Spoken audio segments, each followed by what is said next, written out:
Nosso auxílio está no nome do Senhor. Fez o céu e a terra. Bom, boa noite.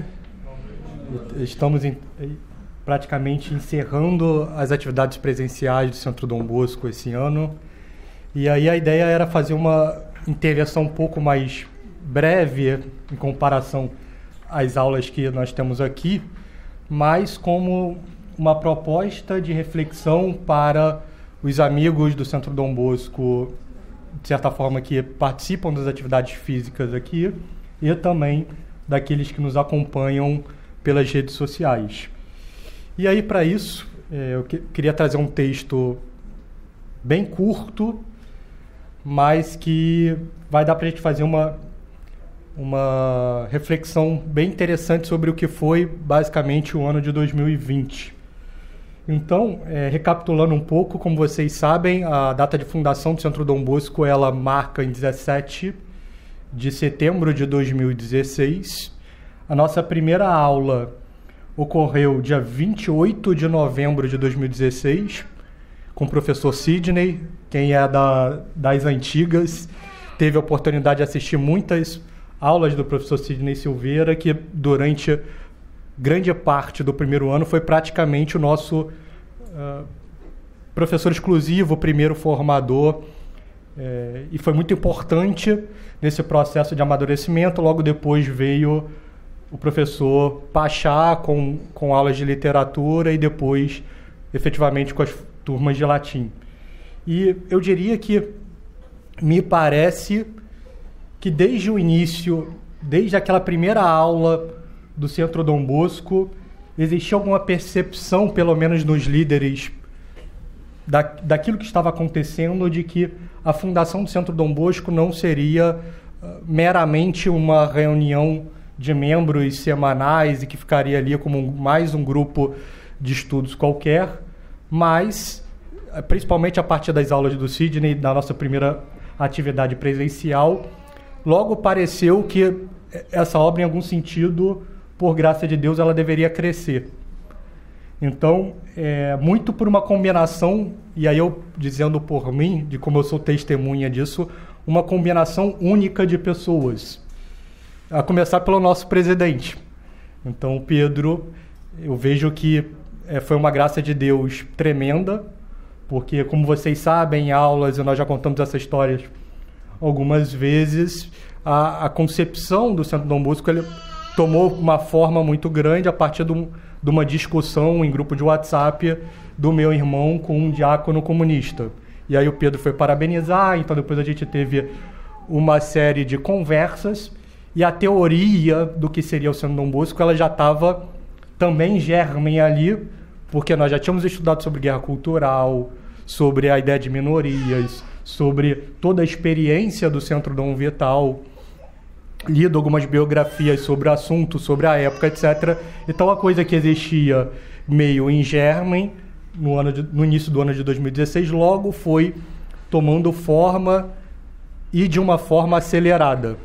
E aí, então, isso a gente, às vezes, eu comento com o Bruno, e é interessante que nós vemos quando é um movimento da mão de Deus, porque contando todas as pessoas que passaram pelo Centro Dom Bosco nesses 4 anos, ainda assim, se eu pudesse voltar lá atrás, eu teria votado no Pedro presidente.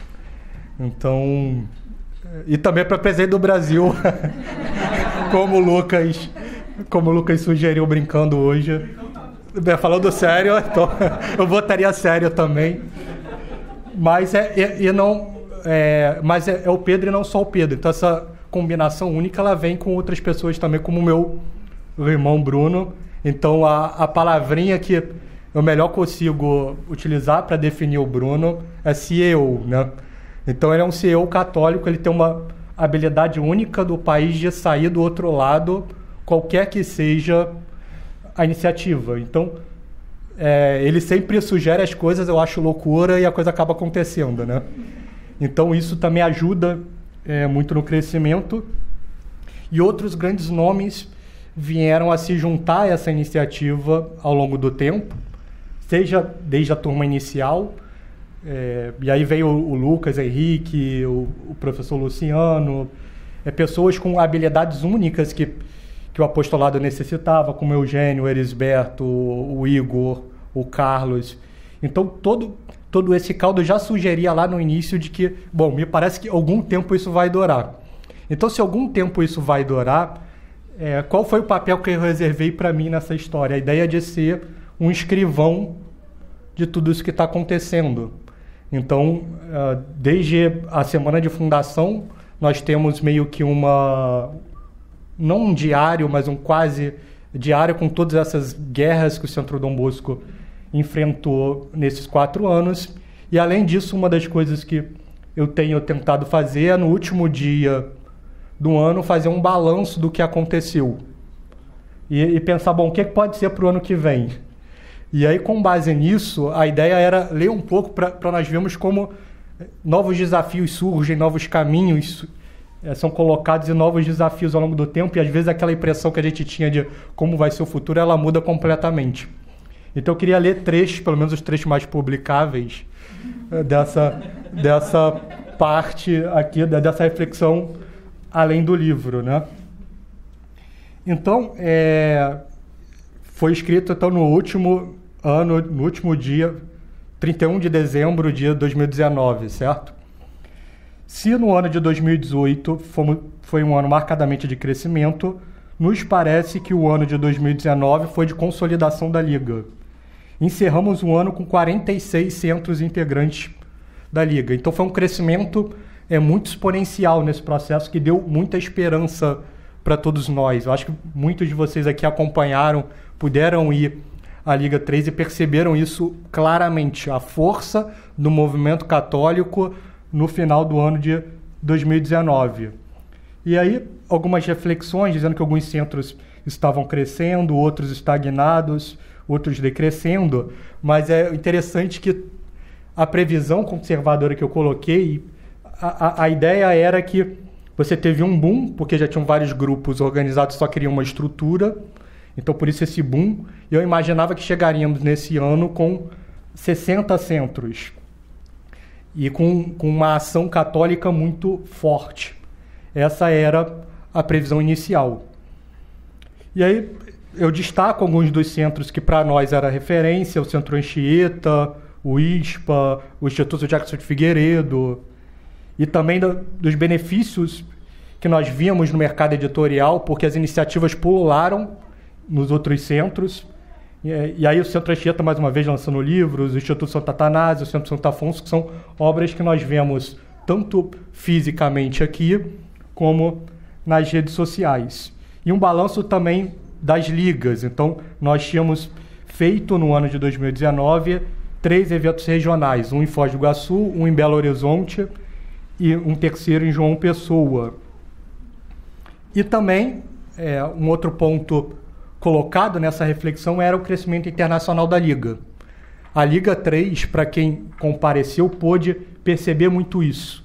Então conseguimos fazer uma aliança muito bonita com os principais intelectuais da Argentina, vários deles estavam aqui, com os principais nomes no Paraguai também. Então a comunidade missionária de Jesus veio toda para o Rio de Janeiro, boa parte dela. O Miguel Ayuso veio para o Brasil, o Donald Crislow. Então foi um intercâmbio muito bonito e que nós esperávamos que isso também se desdobrasse iniciativas de internacionalização da Liga. E vejam que tudo isso são expectativas para um movimento que ainda é muito pequeno no tempo, certo? E ainda também tamanho, porque o São Dom Bosco tem 4 anos e a grande parte dos centros da Liga não tem mais do que 3 anos. E já tínhamos em mente todo esse processo de crescimento internacional. E depois falamos aqui um pouco nessa avaliação final sobre o Centro Dom Bosco, sobre os desafios, sobre a mudança de sede para cá, a ideia de publicar 50 livros no ano de 2020, todas as polêmicas que aconteceram durante o ano de 2019, que também foi um ano muito marcado por polêmicas, foi o ano da Missa Afro, do especial do Porta dos Fundos da Netflix, o evento LGBT com vários palestrantes que iria acontecer em Niterói e que, graças a Deus, a opinião pública católica conseguiu intervir a tempo para que isso não ocorresse, e algumas frustrações com autoridades eclesiásticas, porque nós esperávamos minimamente que a postura de ensinar a verdade e debelar o erro, nesses casos, fosse muito mais firme do que efetivamente foi. E termino aqui dizendo com uma dificuldade que ainda persiste nos dias de hoje, que ainda é a falta de intelectuais católicos. E isso, no ano de 2019, foi o primeiro ano do governo Bolsonaro, foi muito claro. Porque quando todas as posições começaram a ser formadas no governo Bolsonaro, nós começávamos a perceber que para cada ministério não havia indicações de homens católicos preparados. Então, graças, muito sentido a isto, os católicos hoje são a minoria da minoria da minoria na atual governo constituído, que basicamente hoje é uma reunião de forças fisiológicas, protestantes e maçônicas, certo? E grande parte disso por causa da nossa falta de habilidade de formar intelectuais combativos católicos. Então, ainda hoje, eu estava comentando, não sei com quem, para falar da falta de organização que ainda persiste. Então, aquele clamor do cardeal Leme de que os católicos precisam de organização e formação, que ele ainda é só um clamor. Porque se nós pegamos uma cidade como o Rio de Janeiro, quantas estruturas organizacionais existem, por exemplo, a serviço do PSOL? Talvez uma centena. Na cidade do Rio de Janeiro.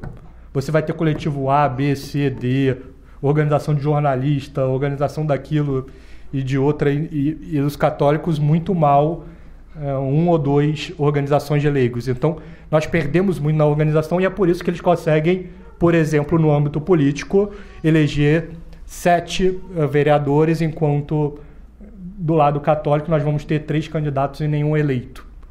Então, são essas dificuldades que persistem,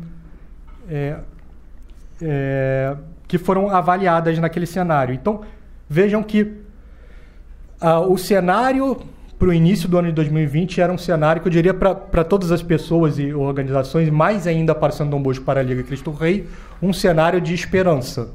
Então, projetávamos a mudança para a Liga 4 para um hotel praticamente 6 estrelas, para mais de 1.000 pessoas, com 60 centros, uma internacionalização cada vez maior, mas então as dificuldades vieram e a maior delas, o Covid-19 e toda a doutrinação mundial que veio com isso.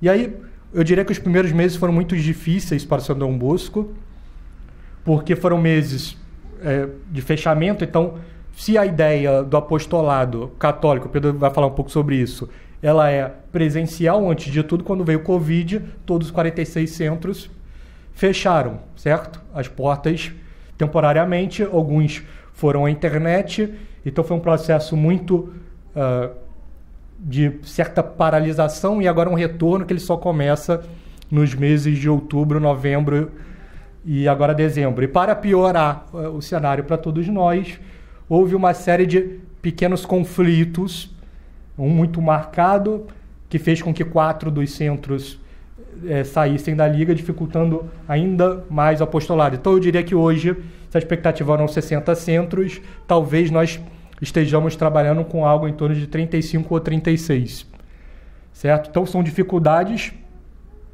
que surgem e que surgiram na Liga, mas eu diria que Deus, mais uma vez, apesar de tudo, foi muito benevolente com o São Dom Bosco.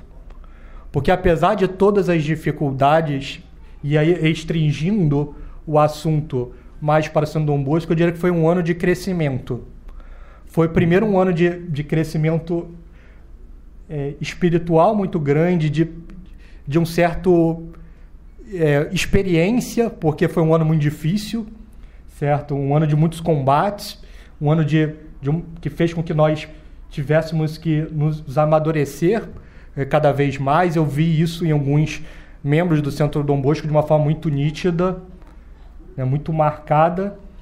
E aí é como se também todo aquele tempo de preparação que Deus deu para a gente com uma série de grandes intelectuais, com o professor Sidney Silveira, o professor Pachá e o professor Carlos Nogueira, esse tempo de preparação e outros intelectuais, ele meio que tivesse se esgotando. Então agora o bastão está com vocês. A impressão que me passa é cada vez mais essa, e já as últimas palestras desse ano já foram muito nesse sentido. Então Lucas deu formação na terça aqui, o Pedro, eu, então pessoas, membros do Centro Dom Bosco cada vez mais aparecendo. E se algumas pessoas saíram do Centro Dom Bosco, eu diria que a graça de Deus para o Centro Dom Bosco foi muito boa, porque foi um ano em que nós conhecemos muitas pessoas louváveis, né? Que tem esse espírito combativo de uma pessoa que quer realmente buscar a fé, que quer que Cristo seja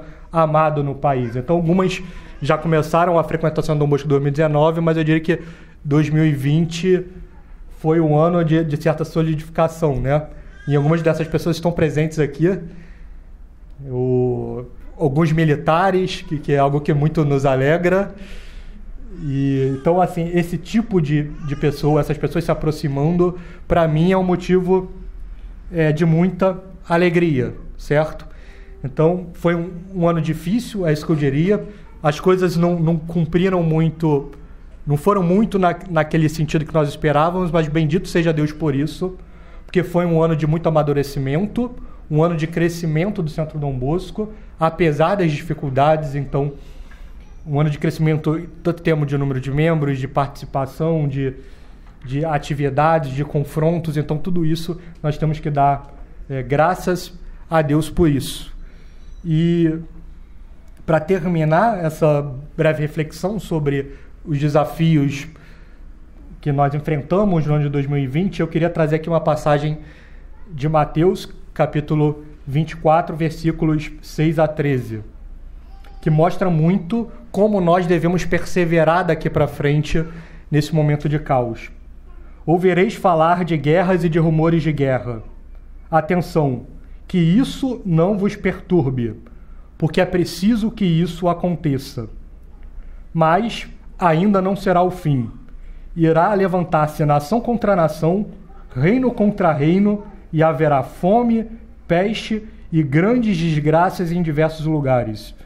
Tudo isso será apenas o início das dores. Então sereis entregues aos tormentos, sereis mortos e sereis por minha causa. Sereis objeto de ódio para todas as nações. Muitos sucumbirão, serão traídos mutuamente e mutuamente se odiarão. Irão levantar-se muitos falsos profetas e seduzirão a muitos. E ante o progresso crescente da iniquidade, a caridade de muitos esfriará. Entretanto, aquele que perseverar até o fim será salvo. Então, vemos muita dificuldade, no sentido, é muito fácil em tudo na nossa vida um primeiro engajamento, mas a grande dificuldade eu diria que é a perseverança, certo? Tanto em termos individuais como em termos de apostolado. O cenário que se projeta para o ano de 2021 é um cenário igualmente complicado, que vai demandar de nós uma atuação católica cada vez mais firme, tanto para nos mantermos na fé, como para levar o Evangelho para outras pessoas, para que Cristo seja amado em todo o país. E o que eu pediria para Deus nesse ano em que se inicia é que Ele nos mantenha firmes na fé, perseverando, ainda que todo o resto da nação entre num processo de iniquidade, que a nós cabe a perseverança e a luta. E viva Cristo Rei! Viva!